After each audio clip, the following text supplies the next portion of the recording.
الحمد لله نحمده ونستعينه ونستغفره ونؤمن به ونتوكل عليه ونعوذ بالله من شرور أنفسنا ومن سيئات أعمالنا من يهده الله فلا مضل له ومن يضلل فلا هادي له ونشهد أن لا إله إلا الله ونشهد أن محمدا عبده ورسوله أرسله بالحق بشيرا ونذيرا وداعيا إلى الله بإذنه وسراجا منيرا فأعوذ بالله من الشيطان الرجيم بسم الله الرحمن الرحيم قاف والقرآن المجيد بل عجبوا أن جاءهم منذر منهم فقال الكافرون هذا شيء عجيب أإذا متنا وكنا ترابا ذلك رجع بعيد قد علمنا ما تنقص الأرض منهم وعندنا كتاب حفيظ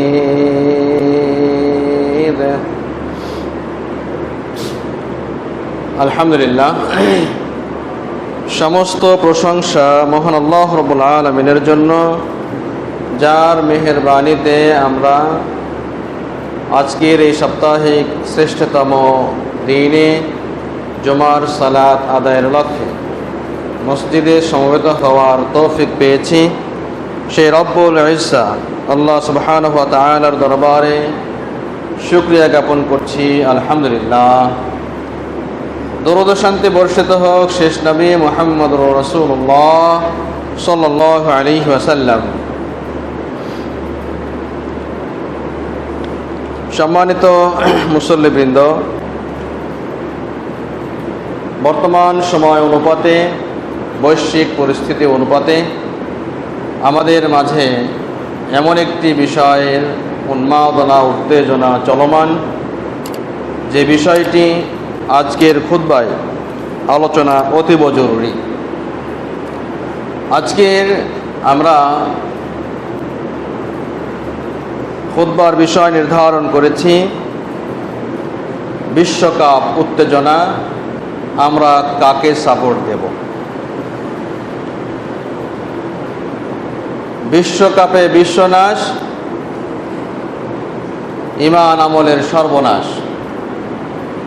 সম্মানিত উপস্থিতি, আমরা বাংলাদেশি ও বাঙালি হিসেবে আমাদের মাঝে অন ইসলামিক কালচারগুলো, ইসলাম বিদ্বেষী বিষয়গুলো, ইসলামহীনতার সভ্যতাগুলো এমনভাবে চাউর হয়, এমনভাবে উদযাপিত হয়, এমনভাবে যুব সমাজ সেগুলোকে গ্রহণ করে, যা সত্যিই অবাক হওয়ার মতো। যে দেশে, যে জায়গায়, যে সভ্যতায়, যাদের মাধ্যমে, যাদের মাঝে যে উক্ত বিষয়টি প্রচার হয়, উদ্ভব ঘটে, তৈরি হয়, উদ্ভাবনী হয়, যে সভ্যতাগুলো তাদের উদ্ভাবক, সেই দেশেই, সেই সভ্যতার লোকদের মাঝেই এতটা উত্তাপ, এতটা উত্তেজনা, এতটা প্রভাব দেখা যায় না। কিন্তু আমরা আমাদের দেশ হিসেবে, দরিদ্র দেশ হিসেবে, ছোট্ট দেশ হিসেবে আমরা সে বিষয়গুলো এতটাই উদযাপন করতে উদ্গ্রীব হই, এতটাই সেদিকে নিজেদেরকে আকৃষ্ট করি, এতটাই নিজেদেরকে সেদিকে মগ্ন করি, যা মুসলিম সমাজের জন্য হয়তোবা শয়তান এই শয়তানি দেখেও খুবই লজ্জা পায় এবং সে অবসরে যাওয়ার চেষ্টা করে অথবা ভাবে আমার আর এখানে কোনো কাজ নেই।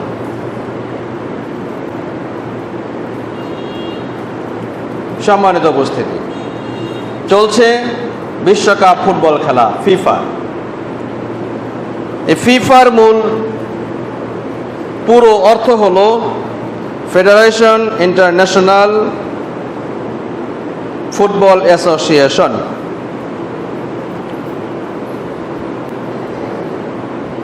অথবা অন্যভাবে এরকম বলা যেতে পারে international association of football federation, ইংলিশে এটা বলে। আর ফ্রেঞ্চে মূলত ফিফা এরকম মূল অর্থবাচক যে শব্দগুলো সেটি বলে থাকে, যার বাংলা অর্থ করলে এরকম দাঁড়ায় আন্তর্জাতিক ফুটবল সংস্থা। এটি একটি ফুটবল নিয়ন্ত্রণকারী সংস্থা। ফুটবল খেলা বৈশ্বিকভাবে। এর প্রধান সদর অফিস, মূল অফিস হলো সুইজারল্যান্ডের জুরিখ শহরে। সম্মানিত উপস্থিতি, এই বিশ্বকাপ প্রথম বিশ্বে যে অনুষ্ঠিত হয়েছিল সেটি 1930 সালে উরুগুয়েতে। প্রতি 2 বছর পর পর এই বিশ্বকাপ অনুষ্ঠিত হয়ে আসছে। আমরা আলোচনা করব বিশ্বকাপ 2026, এর উপকার অপকার, অর্থনৈতিক দিক, মুসলিম হিসেবে আমাদের দিনিয়াত এবং কি কি কারণ রয়েছে এই খেলাগুলো থেকে নিজেকে নিরুৎসাহিত করবার, বিশেষত মুসলিম হিসেবে। এবং আমভাবে সাধারণভাবে গোটা বিশ্বব্যাপী যদি গোটা বিশ্ব লোক যদি এই খেলাগুলো থেকে নিজেদেরকে বিরত রাখে, সর্বোপরি সকলেই কল্যাণ বয়ে নিয়ে আসবে, সকলের জন্যই কল্যাণ হবে। এই বিষয়গুলোই মূলত আজকের আলোচনা। বিশ্বকাপ 2026 তার বর্ণাঢ্য পর্দা উন্মোচিত হয়েছে গতকাল 11 তারিখে এবং প্রথম ম্যাচও অনুষ্ঠিত হয়েছে। আয়োজক দেশ হিসেবে এবার যারা এসছে তারা হলো মার্কিন যুক্তরাষ্ট্র, মেক্সিকো ও কানাডা। এই 3টি দেশের সমন্বয়ে বিশ্বকাপ ইতিহাসের গোটা বিশ্বের মাঝে সবচেয়ে ব্যয়বহুল, সবচেয়ে আড়ম্বর, সবচেয়ে বেশি আনন্দঘন বিশ্বকাপ হতে চলেছে বা শুরু হয়েছে। এবং এবারের বিশ্বকাপে বিগত দিনের 32টি দলের পরিবর্তে এবার 48টি দল এতে অংশগ্রহণ করবে। আমাদের মুসলিম দেশ, ক্ষুদ্র দেশ এবং অর্থনৈতিকভাবে প্রায় বলা চলে ভঙ্গুর দেশ, এই খেলাটি সম্প্রচারের জন্য সেখান থেকে যে সত্ত্ব কিনেছে, সম্প্রচার সত্ত্ব কিনেছে, তাতে আমাদের দেশের আমার মতো ক্ষুদ্র, সামনে উপবিষ্ট সকলের মতো ক্ষুদ্র এবং দরিদ্র ব্যক্তির ট্যাক্সের টাকায় কিনে প্রায় 47,26,85,000 টাকায় এর সম্প্রচার সত্ত্ব কিনেছে বাংলাদেশ সরকার। এবং প্রতিটি ম্যাচে কানাডার যে ম্যাচগুলো অনুষ্ঠিত হবে প্রত্যেকটি ম্যাচে প্রায় ব্যয় হবে $82 মিলিয়ন। সম্মানিত উপস্থিতি, এই হলো বিশ্বকাপ সংক্ষিপ্ত পরিচিতি। এখন আমাদের জানবার বিষয় যে বিশ্বকাপ ফুটবল হোক, ক্রিকেট হোক, ভলিবল হোক, অথবা হাডুডু হোক, অথবা এই যে পাঞ্জা লড়ে, যে কোনো খেলায় হোক না কেন, এই খেলাগুলোর ইসলামী মূলনীতি কি বলে? ইসলাম এই খেলাগুলোকে প্রমোট করে, অনুমোদন করে কি করে না, এই বিষয়গুলোই আমাদের জানা উচিত, জানা দরকার মুসলিম হিসেবে। সম্মানিত উপস্থিতি, মাসিক আল ইখলাস 2020 অক্টোবরের এই সংখ্যায় একটি প্রশ্ন এসেছে, ফুটবল, ক্রিকেট এবং ভলিবল খেলা যাবে কি? উত্তরে যেটা বলা হচ্ছে সেটি হলো শরীর চর্চা, নিরেট শুধুমাত্র শরীর চর্চা, যুদ্ধের প্রস্তুতি এবং প্রয়োজনে বিভিন্ন শর্ত সাপেক্ষে এই খেলাগুলো খেলা যেতে পারে, দেখাও যেতে পারে। তবে যদি কোনো শর্তের ব্যত্যয় ঘটে তাহলে এই বৈধ খেলাটাই অবৈধ হয়ে যাবে। যেমন সেই শর্তগুলো হলো এই যে খেলা দেখার মাঝখানে ফরজ ইবাদত পালন থেকে যাতে কেউ উদাসীন না হয়, খেলাতে এমন যাতে মত্ত কেউ না হয়, উন্মাদনা যাতে এতটাই বৃদ্ধি না পায় যার মাধ্যমে ফরজ ইবাদত থেকে মুসলিম সমাজ বিরত থাকে। দ্বিতীয় নাম্বার যে শর্ত তা হলো শরীয়তের মূল উদ্দেশ্য ঠিক রাখা। শরীয়তের মূল উদ্দেশ্য শারীরিক কন্ডিশন ঠিক রাখা, শারীরিক ব্যায়াম ঠিক রাখা, শরীর চর্চা এবং যুদ্ধের জন্য প্রস্তুতি। যুদ্ধ করতে গেলে শারীরিক ফিজিক্যালি ঠিক থাকা উচিত, দরকার, প্রয়োজন এবং আবশ্যক। সেই প্রয়োজনে শরীরী প্রয়োজন ছাড়া, শরীরী প্রয়োজনে হতে হবে, এছাড়া হবে না। তৃতীয় নম্বর শর্ত সতর ঢাকা। পুরুষদের জন্য নাভি থেকে নিয়ে হাঁটু পর্যন্ত সব সময় ঢেকে রাখতে হবে। চতুর্থ নাম্বার যে খেলাতে কোনো প্রকার জীবনের ঝুঁকি থাকবে না, হিংসা বিদ্বেষ থাকবে না। পঞ্চম নাম্বার যে শর্ত তা হলো জুয়া বা হারাম মিশ্রিত না হওয়া।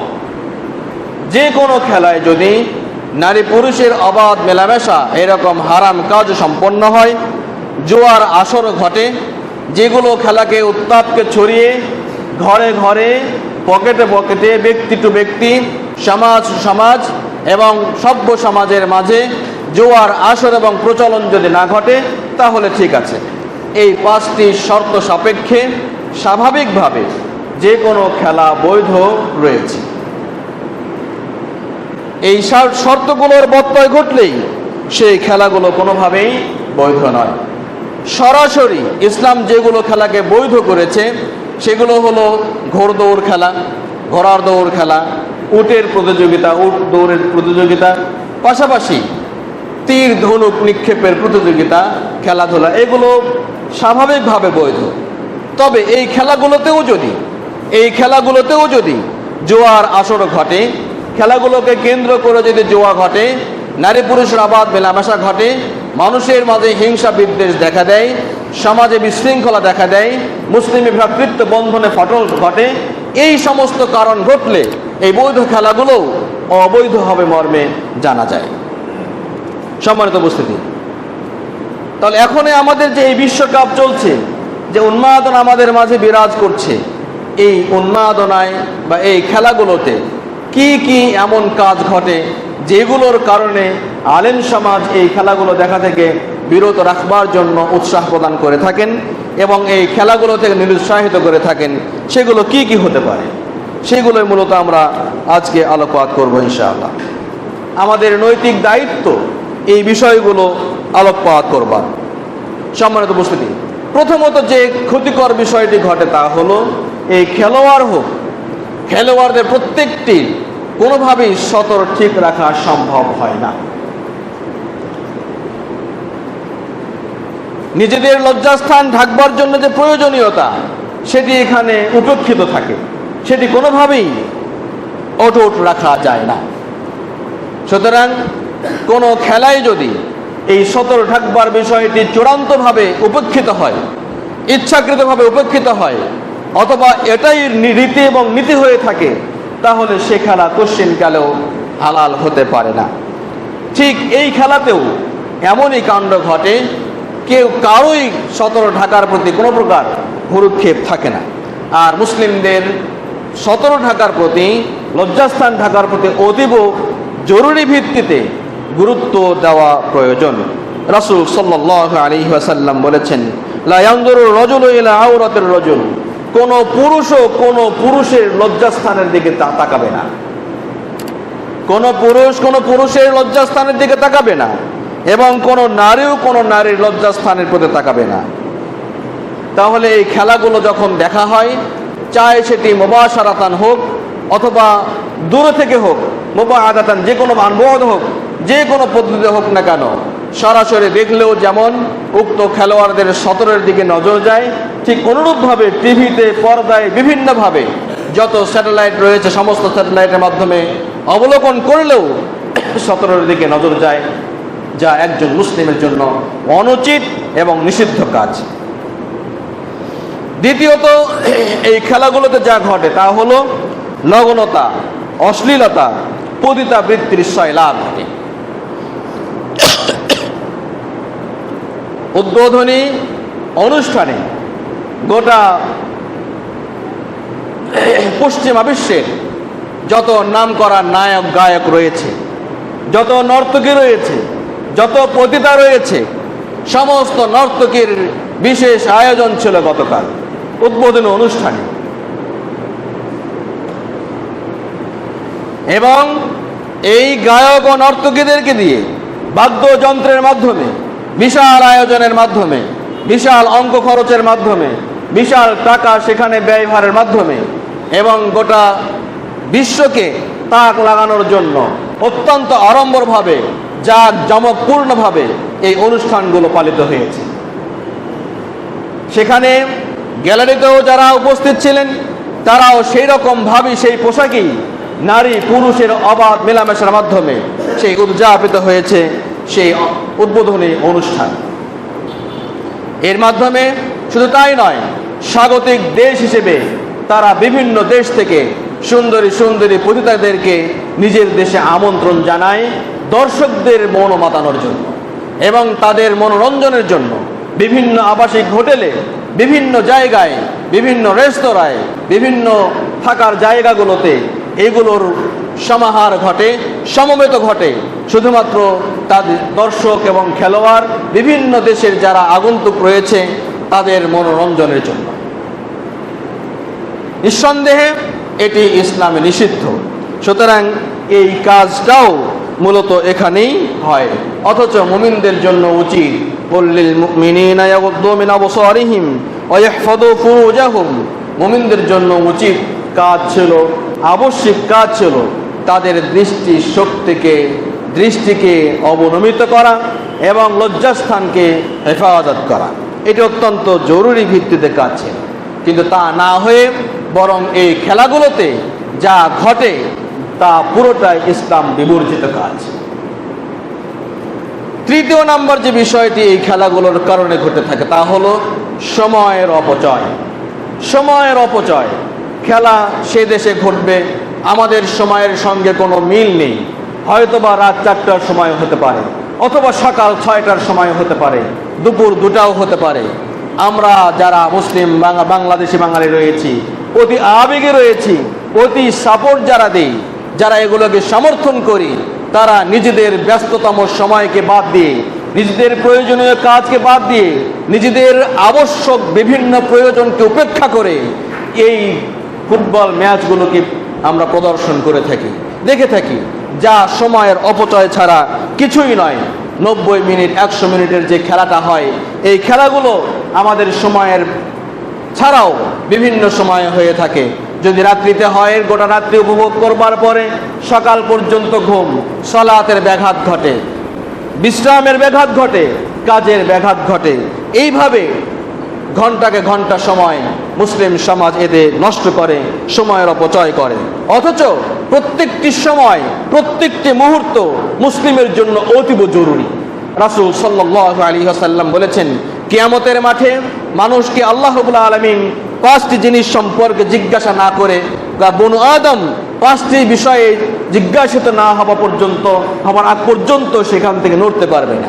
তন্মধ্যে অন্যতম হলো তার বয়স সম্পর্কে, তার বয়স সম্পর্কে, তার সময়সীমা সম্পর্কে, জীবনের ডিউরেশন সম্পর্কে, কিভাবে তা ব্যয় করেছে, কোন পথে তা ব্যয় করেছে।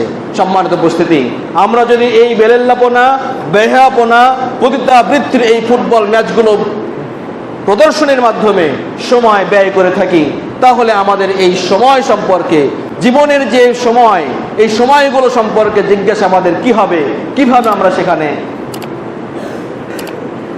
প্রত্যুত্তর করব। দ্বিতীয়ত, পুরো জীবন তো একটা আম বিষয়, বিশেষভাবে আরো একটি বিষয় এখানে জিজ্ঞাসা করবার বিষয়। আল্লাহ রাসূল সাল্লাল্লাহু আলাইহি ওয়াসাল্লাম বলেছেন, ওয়ান শাবাবিহি, যৌবনকাল সম্পর্কে।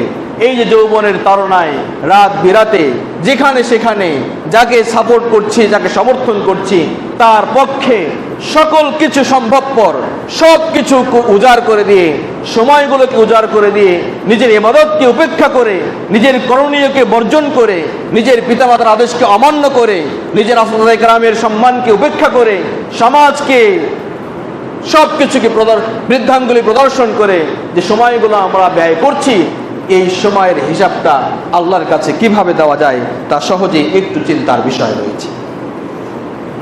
সম্মানিত উপস্থিতি, চতুর্থ নাম্বার যে বিষয়টি, এটি সবচেয়ে বড় বিষয়, তা হলো যে কাফের বেঈমানের সাথে অবাধ প্রেম এবং ভালোবাসা। এই খেলাগুলোর মাধ্যমে মূলত যারা খেলে, এইবারই প্রথম কেবল কিছু মুসলিম দেশ বিশ্বকাপে অংশগ্রহণ করেছে। এটি আসলে গর্বের বিষয় নয়, এটি উন্নয়নের বিষয় নয়, বরং এটি বৈশ্বিক যে বিশ্ব নাশের যে পথ সুগম করার যে অন্যতম পথ, তা হলো এটি। সম্মানিত উপস্থিতি, এইগুলোর মাধ্যমে মূলত যে কাফের বেঈমান, যাদের টাকা, যাদের উপার্জন পুরোপুরি মুসলিম বিশ্বকে ধ্বংস করবার কাজে ব্যবহৃত হয়, যাদের অস্ত্র মুসলিমদের রক্তপাতের জন্য ব্যবহৃত হয়, যাদের যুদ্ধ অস্ত্রগুলো মুসলিমদের বিরুদ্ধে ব্যবহৃত হয়, মুসলিম দেশে মুসলিমদের দেশ থেকে বিতাড়িত করবার জন্য ব্যবহৃত হয়, সেই সমস্ত দেশকে সাপোর্ট করতে গিয়ে, সমর্থন করতে গিয়ে আমাদের পুরো যৌবনের তারুণ্যকে আমরা বিলিয়ে দিচ্ছি। কিভাবে ভালোবাসা তৈরি হয়? প্রথমত যেটি বোঝায়, আমরা যারা সমর্থন করি, কেউ বা নিজেরা জার্সি তৈরি করেছি, গেঞ্জি তৈরি করেছি, যে যে দলকে, যে যে দেশকে আমরা সমর্থন করি, সেই দলের জন্য কথার মাধ্যমে, গেঞ্জি তৈরির মাধ্যমে, ছোট্ট করে হলো একটি পতাকার মাধ্যমে, ফটোকার্ডের মাধ্যমে, অথবা একটি পতাকার ছোট্ট একটি বিষয়কে নিজের পকেটে রাখবার মাধ্যমে, নিজের প্রিয় জিনিসের মধ্যে ঢুকে দেওয়ার মাধ্যমে নিজের সমর্থনকে আকণ্ঠভাবে সেখানে জুগিয়ে যাচ্ছি। আমাদের বাংলাদেশে আমাদের সবচাইতে উপরে পতাকা থাকবে যাকে আমরা সমর্থন করি, সেই পতাকা টানাতে গিয়ে, এই তো 2-1 দিন আগেকার ঘটনা, 10-12 বছরের একটি ছেলে সে গাছের মগ ডালে উঠেছে ডাল পতাকা বাঁধার জন্য, কারেন্টের সঙ্গে শক খেয়ে সেখানেই মারা গেছে, সেখানেই মারা গেছে। আবার বাংলাদেশের মধ্যে কে সবচেয়ে ভালো ভক্ত, কে সবচেয়ে বেশি ভক্ত, সবচেয়ে কে খাঁটি নির্ভেজাল ভক্ত, এটি প্রমাণ করবার জন্য গ্রামকে গ্রাম, শহরকে শহর, পদব্রজে পায়ে হেঁটে সবচেয়ে বিশাল গিনেস বুকে যাতে নাম লেখানো যায়, রেকর্ড হয়, এমন বড় মাইলকে মাইল, কিলোমিটার পর কিলোমিটার পতাকা টাঙিয়ে রাখা হয়, রাস্তায় শোভাযাত্রা হয়। কি ভালোবাসা, কি প্রেম! সম্মানিত উপস্থিতি, এগুলোর মাধ্যমে মূলত সেই কাফের মুশরিক যারা মূলত প্রত্যেক মুহূর্তেই মুসলিমদের, আমাদের রক্ত খাওয়ার জন্য তারা হাঁ করে রয়েছে, রাক্ষসী চক্ষুকে তারা সবসময় তাকিয়ে রয়েছে, সেই সমস্ত দেশকে সমর্থন করতে গিয়ে আমাদের পকেটের পয়সা কিভাবে জোগাড় হবে, কিভাবে সেটিকে আমরা করতে পারবো, কিভাবে অমুক জায়গায় গিয়ে দেখতে পারবো, একটা গ্রামে কিভাবে একটা স্যাটেলাইট প্রদর্শনীর মাধ্যমে দেখতে পারবো, কিভাবে আমরা এগুলো কাজ করতে পারি, তা প্রতিযোগিতা চলে আমাদের মাঝে। সম্মানিত উপস্থিতি, শুধু এটি ধর্মীয় আচারেই এটি নিষিদ্ধ নয়, বরং সাংবিধানিকভাবেও অন্য দেশের পতাকা টানানো আমাদের জন্য অনুচিত, দেশীয়ভাবে। কিন্তু কি বলা যায়, সরকারি যেহেতু যেখানে সমর্থন করবার জন্য, যেখানে প্রচার সত্য কিনবার জন্য আমাদের ট্যাক্সের টাকা দিয়ে কিনে নেয়, সেখানে জনগণ সে পতাকা উড়ালেই কি, না উড়ালেই কি, দেশের পতাকার চাইতে বড় হলেই কি, না হলেই কি, এটা দেখবার মতো কোনো সুযোগ নেই। সম্মানিত উপস্থিতি, তাহলে এই যে কাজগুলো সমর্থন করবার নামে পতাকা কিনি, এতে আমাদের অর্থ অপচয় হয় এবং তাদের প্রতি ভালোবাসা বৃদ্ধি পায়। এই ভালোবাসাটা নিছক পুরোটাই ইসলাম বিদ্বেষী কাজ। দ্বিতীয়ত, অনেকেই আবার অতি ভক্তিতে নিজ সমর্থনযোগ্য দেশকে জিতানোর জন্য অনেকে নজর মানত করে থাকে। অমুক দল জিতলে আমি এটা করব, এটা করব, এটা করব।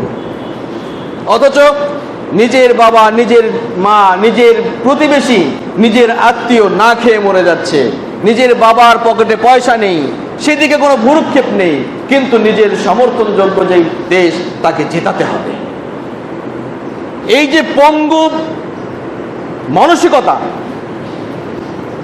এটি চূড়ান্ত অন্যায়। সুতরাং আর অন্যায় কাজে, এমনিতেই তো ফুটবল এই যে টুর্নামেন্ট, এই খেলাগুলো অবৈধ, হারাম, হারাম এবং হারাম যেভাবে অনুষ্ঠিত হয়, এই হারাম খেলার জন্য আবারও নিজেদেরকে ইনভেস্ট করা, নিজেদেরকে ব্যয় করা, অর্থ অপচয় করা, এটি চূড়ান্তভাবে নিষিদ্ধ। এবং এই কাজের জন্য মানত করাটাও চূড়ান্ত অন্যায়। অন্যায় কাজে মানত করা এটি চূড়ান্ত অন্যায়, এর কাফারা দিতে হবে। তৃতীয় নাম্বার যে কাজটি ঘটে তা হলো, তাদের সঙ্গে ভালোবাসা গড়তে গিয়ে আমরা যে কাজগুলো করি তা হলো, নিজ দেশ যদি জিততে না পারে, আমাদের মতো বাঙালি যারা অতি আবেগী, বিবেককে বিসর্জন দিয়ে, আবেগের বশবর্তী হয়ে বিবেককে বিসর্জন দিয়ে অনেকে আত্মহত্যাও করে। ঘটেছে বিগত কয়েক বছর থেকে, এগুলো বাংলাদেশের ইতিহাসে এগুলো ঘটছে, এগুলো অনেকেই ঘটছে। 2010 সালেও কোয়ার্টার ফাইনালে জার্মানির কাছে আর্জেন্টিনার শোচনীয় পরাজয়ের কারণে ময়মনসিংহের জাকির নামে এক আর্জেন্টাইন ভক্ত ট্রেনের চাকার নিচে শুয়ে আত্মহত্যা করেছে। 2006 সালেও রাশিয়া ফুটবল বিশ্বকাপেও ধামরায়ে এরকম একটি ঘটনা, মর্মান্তিক ঘটনা ঘটেছে। দৈনিক যুগান্তরের অনলাইন সংস্করণে যে প্রকাশিত হয়েছে, তাতে একজন যুবক গলায় ফাঁস দিয়ে আত্মহত্যা করেছে। অনুরূপভাবে 2022 সালেও কুমিল্লায় এমন একটি ঘটনা ঘটে। অনুরূপভাবে আর্জেন্টিনার প্রথম ম্যাচ শেষ হওয়ার মাত্র 2 মিনিট বাকি ছিল, সেই সময় আর্জেন্টিনার হার মোটামুটি একেবারে নিশ্চিত। সেই সময় কাউসার জাভেদ নামে একজন ব্যক্তি এমত অবস্থায় হার্ট অ্যাটাক করে সেখানে মৃত্যুবরণ করে। এগুলো তো প্রকাশিত খবর, যেগুলো 2-1টা খবর। অথচ এর কারণে আমাদের খেলা হচ্ছে কোথায়, খেলছে কারা, পুরস্কার পাবে কারা, এখানে বেনিফিটেড হচ্ছে কারা, বেনিফিশিয়ারি কারা, এগুলো আমাদের দেখার কোনো প্রয়োজন মনে করি না।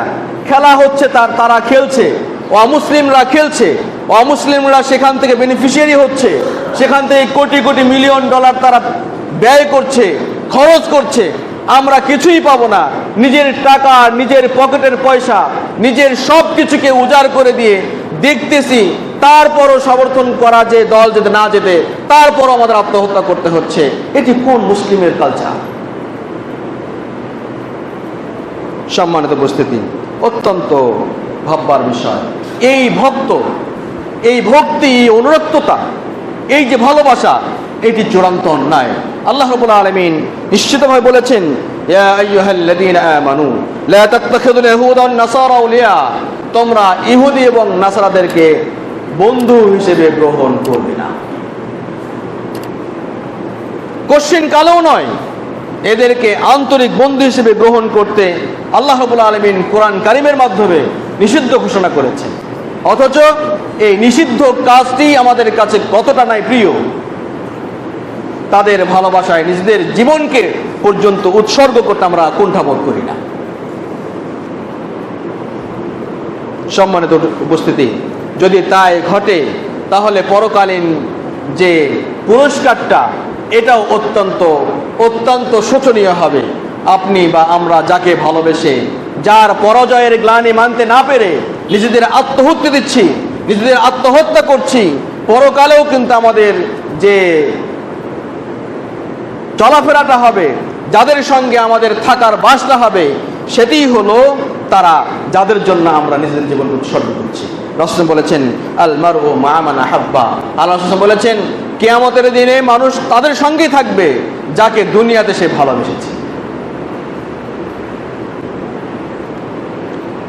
সম্মানিত উপস্থিতি, সুতরাং কোনো দলকে, কোনো ম্যাচকে, চাই সেটি ফুটবল হোক, ক্রিকেট হোক অথবা অন্য কোনো খেলা, যে কোনো খেলা হোক না কেন, তাদেরকে সমর্থন করবার ক্ষেত্রে আমাদের বারংবার হুঁশিয়ারি, সচেতনতা অবলম্বন করা জরুরি।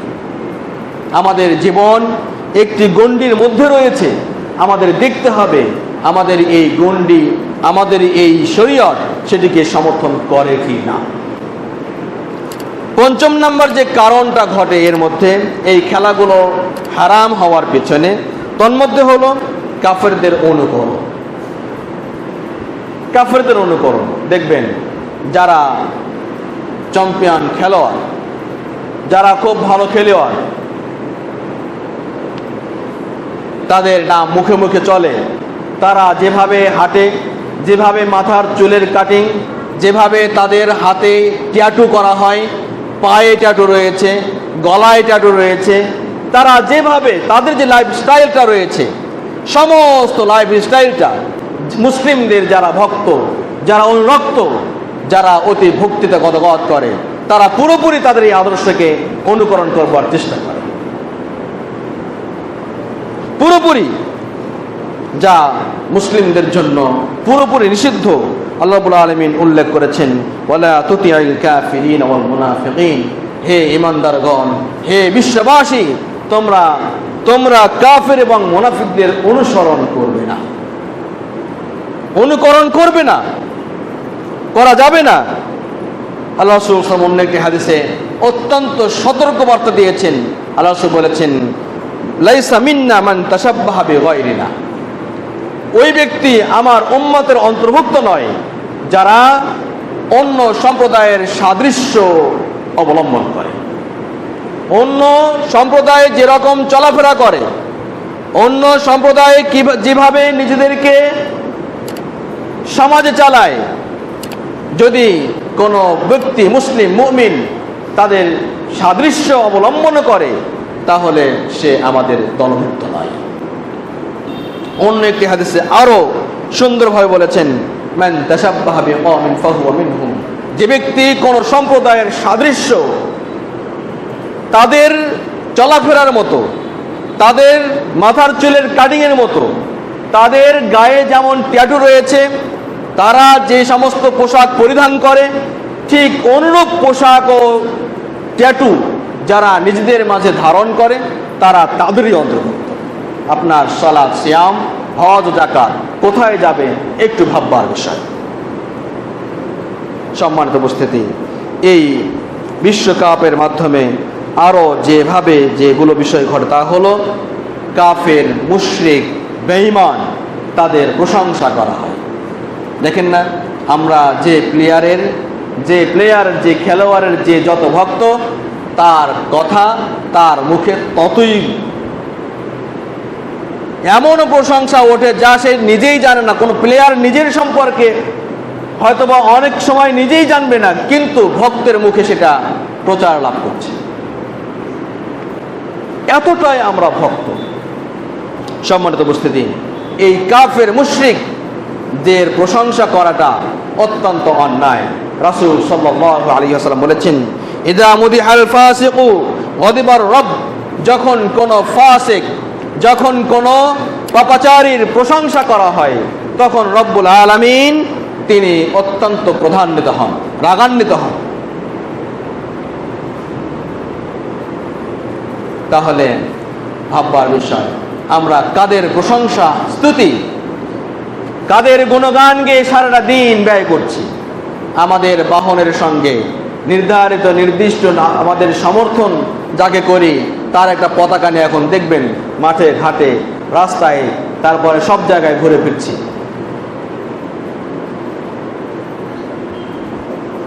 মাআযাল্লাহ, আল্লাহ আমাদেরকে এ থেকে রক্ষা করুন। সম্মানিত উপস্থিতি, এই খেলাগুলো হারাম হওয়ার পেছনে আরো যে কারণ, তা হলো জোয়ার সয়লাব। জোয়ার সয়লাব, এই জোয়ার মাধ্যমে বাজি ধরা হয়, খেলার মাধ্যমে বাজি ধরা হয়, দুই দল সমর্থকদের মাঝে এটি বাজি ধরা হয়, যে বাজি ধরার মাধ্যমে কেউ বা নিঃস্ব হয়, কেউ বা আঙুল ফলে কলা গাছ হয়ে যায়, কেউ বা আবার দিন শেষে এগুলোর যে আসর বসে সে আসরে মারপিট, মারামারি, কাটাকাটি, হানাহানি পর্যন্ত হয়ে যায়। এই জুয়া ইসলামে চূড়ান্তভাবে নিষিদ্ধ এবং হারাম, চূড়ান্তভাবে নিষিদ্ধ। আল্লাহ রাব্বুল আলামিন সূরা মায়েদার 90-91 নম্বর আয়াতে উল্লেখ করছেন, ইয়া আইয়ুহাল্লাযীনা আমানু ইন্নামাল খামরু ওয়াল মাইসির, হে ঈমানদারগণ তোমরা জেনে রাখো নিশ্চয়ই মদ এবং জুয়া, নিশ্চয়ই মদ এবং জুয়া এগুলো পুরোপুরি রিজসুম মিন আমালিশ শাইতান, এগুলো শয়তানের কাজ। ফাজতানিবুহু, তোমরা এগুলো থেকে বিরত থাকো, তোমরা এগুলো থেকে বিরত থাকো, কেননা এগুলোর মাধ্যমে শয়তান তোমাদেরকে তোমাদের সালাত, তোমাদের মাঝে মারামারি, কাটাকাটি, বিদ্বেষ, হিংসা, শত্রুতা এগুলো প্রসার করাতে চায়। দেখুন না, এই যে জোয়ার আসর ঘটে, জোয়ার আসর বসে, সেখানে মদের যেমন উন্মত্ততা, মদের যেমন সয়লাব, নারী পুরুষের অবাধ মেলামেশা চলে, নর্তকী দিয়ে নাচ গান, বাদ্য ইত্যাদি ইত্যাদি, এমন কোনো অনইসলামিক এবং অবৈধ কাজ নেই যা সেখানে ঘটে না। সেগুলোর মাধ্যমে মূলত উদযাপিত হয় এই জোয়ার আসরগুলো। সুতরাং এই খেলাগুলো হারাম হওয়ার ক্ষেত্রে কোনোই সন্দেহ নেই, কোনো প্রকার সন্দেহ নেই।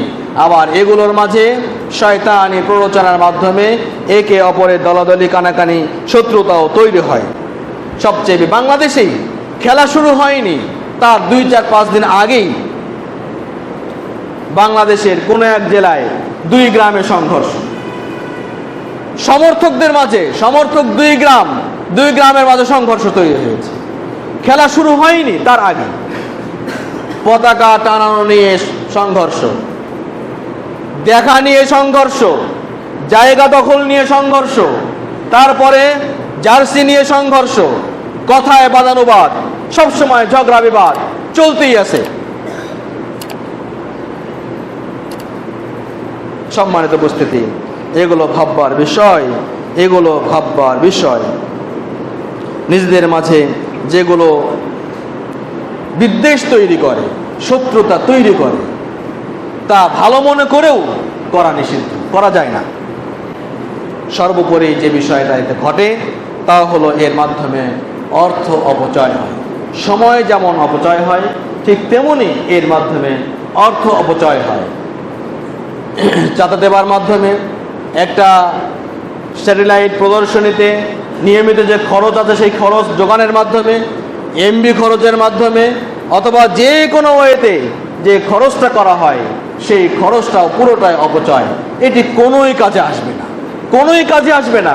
বরং কিয়ামতের মাঠে এই অর্থের, সম্পদের হিসাব সঠিকভাবে আল্লাহর কাছে না দিতে পারলে এই 1 টাকা বা কানাকড়ি অথবা 5 পয়সা যেটি আমরা খরচ করেছি এর পিছনে, এটিও আমাদের জাহান্নামে নেবার জন্য যথেষ্ট হতে পারে, যথেষ্ট হতে পারে। সুতরাং সাবধান, যে কোনো ওয়েতে হোক না কেন, সমর্থন করতে গিয়ে কথার মাধ্যমে, কাজের মাধ্যমে, টাকা খরচের মাধ্যমে, সময় অপচয়ের মাধ্যমে, টাকা অর্থ অপচয়ের মাধ্যমে, কোনো মাধ্যমেই এগুলোকে প্রমোট করা উচিত নয়, অনুচিত, পুরোপুরি অনুচিত। আল্লাহ রাব্বুল আলামিন আমাদেরকে এই খেলার যে তাণ্ডব, যে ক্ষতিকর বিষয়গুলো রয়েছে, এই বিষয়গুলো থেকে বিরত থাকবার জন্য আমাদেরকে মুক্ত থাকার তৌফিক দান করুন। আমিন ইয়া রাব্বাল আলামিন।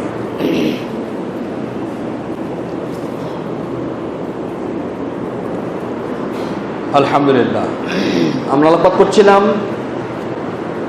বিশ্বকাপে বিশ্বনাশ, আমল ও আখলাকের সর্বনাশ। সম্মানিত উপস্থিতি, এই 10ম যে কারণটি ঘটবে, বিশ্বকাপের মাধ্যমে মানুষের কষ্টের কারণ ঘটে। মানুষের কষ্টের অনেক কারণ ঘটে। দেখবেন একটি জায়গায় যারা দেখছে না তারা তো রাত্রিতে বিশ্রাম করছে, যারা দেখছে তারা তো চরম উত্তেজনাকর পরিস্থিতি, কোনো কারণে কোনো দিকে গোল হয়ে গেলে অথবা কাছাকাছি চলে গেছে, এমত অবস্থায় চরম উত্তেজনাকর পরিস্থিতিতে এমন একটা হই হুল্লোড় ঘটবে যা গোটা গ্রামবাসীকে জাগিয়ে দেবে, যা মানুষের কষ্টের কারণ। সুতরাং কোনো মাধ্যমেই কোনো মানুষকে কষ্ট দেওয়াটা ঠিক নয়, উচিত নয়। সম্মানিত উপস্থিতি, তারপরে এই ক্ষেত্রে আমাদের এখন করণীয় কি? আমরা আজকে আলোচনার মাধ্যমে যেটি বোঝানোর চেষ্টা করছি তা হলো যেটি অন্যায় অন্যায়, এগুলো স্বাভাবিকভাবে যে কোনো খেলা শুধুমাত্র শরীর চর্চা, নিরেট শরীর চর্চা, ফিজিক্যালি ফিটনেস ঠিক রাখবার জন্য, নিজের শরীরকে ঠিক রাখবার জন্য প্রয়োজনীয় পদক্ষেপে খেলাধুলা করা যেতে পারে, তাতে যে কোনো খেলায় হোক না কেন। কিন্তু এই খেলাগুলোর সঙ্গে যখন অবৈধ কিছু আসবাব, কিছু মাধ্যম যুক্ত হয়, তখন এই খেলা শুধুমাত্র শরীর চর্চায় সীমাবদ্ধ থাকে না, তখন সেগুলোকে হারাম হয়। তন্মধ্যে যেগুলো আমরা আলোকপাত করলাম, সতর না ঢাকা, তারপরে আপনার জোয়ার আসর দেখা, নারী পুরুষের অবাধ মেলামেশা, অনইসলামিক যে কোনো কাজগুলো, এগুলো মূলত যদি থাকে তাহলে সেগুলো পুরোপুরি নিষিদ্ধ। সম্মানিত উপস্থিতি, এখন আমরা কি করতে পারি? আমরা কি করতে পারি? প্রধানত করণীয় হলো যে কোনো মাধ্যমে হোক না কেন, যে কোনো ওয়েতে হোক না কেন, এগুলো দেখা, এগুলোর কথাবার্তা বলা, এগুলোকে সমর্থন করা, খোঁজ খবর নেওয়া, এগুলো থেকে বিরত থাকাটাই প্রথম এবং প্রধান দায়িত্ব মুমিনদের জন্য। সম্মানিত উপস্থিতি, এগুলো বাহ্যত বা বাহ্যিক দৃষ্টিতে, প্রকাশ্য দৃষ্টিতে যদিও মনে হবে ছোট্ট পাপ, কিন্তু এই ছোট্ট পাপগুলোই মূলত বড় বড় পাপের দিকে নিয়ে যায়। রাসূল সাল্লাল্লাহু আলাইহি ওয়াসাল্লাম ছোট্ট থেকে ছোট্টতর পাপকে তিনি অত্যন্ত শঙ্কাবোধ করতেন। আর রাসূল সাল্লাল্লাহু বলেছেন, ইন্নাল মুমিনা ইয়ারা যুনুবাহু কান্নাহু কাঈদুন তাহতা জাবালিন আখাফু আন ইয়াকা আলাইহি। মুমিনদের তো উচিত, মুমিনরা তো তারাই যারা ছোট্ট গুনাহকেও এমনভাবে ভয় করে যেন সে একটা উঁচু পাহাড়ের পাদদেশে বসে আছে এবং শঙ্কাবোধ করছে, শঙ্কিত রয়েছে, অত্যন্ত দুশ্চিন্তাগ্রস্ত রয়েছে, কখন যেন পাহাড়টি তার উপরে ধসে পড়বে। মুমিনের এমনভাবে চিন্তা নেওয়া উচিত যে পাপ যখন হবে তখন সে শঙ্কিত হবে যে না জানি এই পাপের কারণেই আমাকে জাহান্নামে যেতে হবে। সম্মানিত উপস্থিতি, আর যারা পাপিষ্ঠ ফাজির, ওয়াইনাল ফাজিরা ইয়ারা যুনুবাহু কাযুবাবিন মাররা আলা আনফিহি, আর যারা পাপিষ্ঠ, যারা পাপ করে, পাপ কাজে নিমজ্জিত, তারা এই যে কোনো অপরাধ এবং অন্যায়কে, পাপকে কেমনভাবে দেখে? যেমনটি কোনো মাছি কারো নাকের উপরে পড়লে শুধুমাত্র হাত দিয়ে হাঁকিয়ে দেয়, তেমন কোনো গুরুত্ব দেয় না, ঠিক অনুরূপভাবে ফাজির, কোনো পাপিষ্ঠ ব্যক্তি এই পাপগুলোকে এমনভাবে দেখে। সুতরাং মুমিন হিসেবে আমাদের যাবতীয় সকল ছোট্ট থেকে যত ছোটই হোক না কেন সমস্ত গুনাহ খাতাগুলোকে খুব গুরুত্বের সঙ্গে দেখা উচিত। আল্লাহ রাব্বুল আলামিন সে তৌফিক আমাদেরকে দান করুন, আমিন। দ্বিতীয়ত, আমাদের যারা অধীনস্থ রয়েছে, আমরা যারা অভিভাবক রয়েছি, বিভিন্নভাবে, চাই সেটি পিতামাতা হবার মাধ্যমে, চাই সেই বাবা হবার মাধ্যমে, চাই সে মাতা হবার মাধ্যমে, চাই সে চাচা হবার মাধ্যমে, সমাজে বিভিন্ন দায়িত্বশীল হবার মাধ্যমে, যে কোনোভাবে হোক না কেন সকলেরই উচিত অধীনস্থদের এই উন্মাদনা থেকে নিজেদেরকে বিরত রাখা। আমাদের তো তেমনই হওয়া উচিত ছিল। আমরা বর্তমান সময়ে অমুসলিমদের পতাকা উত্তোলন করতে গিয়ে নিজেদেরকে আত্মহতি দিচ্ছি, নিজেদেরকে বিনষ্ট করছি, নিজেদেরকে নষ্ট করছি এবং নিজেদেরকে আত্মাহুতি এবং নিজেদের প্রাণ বিসর্জন দিচ্ছি। অথচ হওয়া উচিত ছিল কেমন?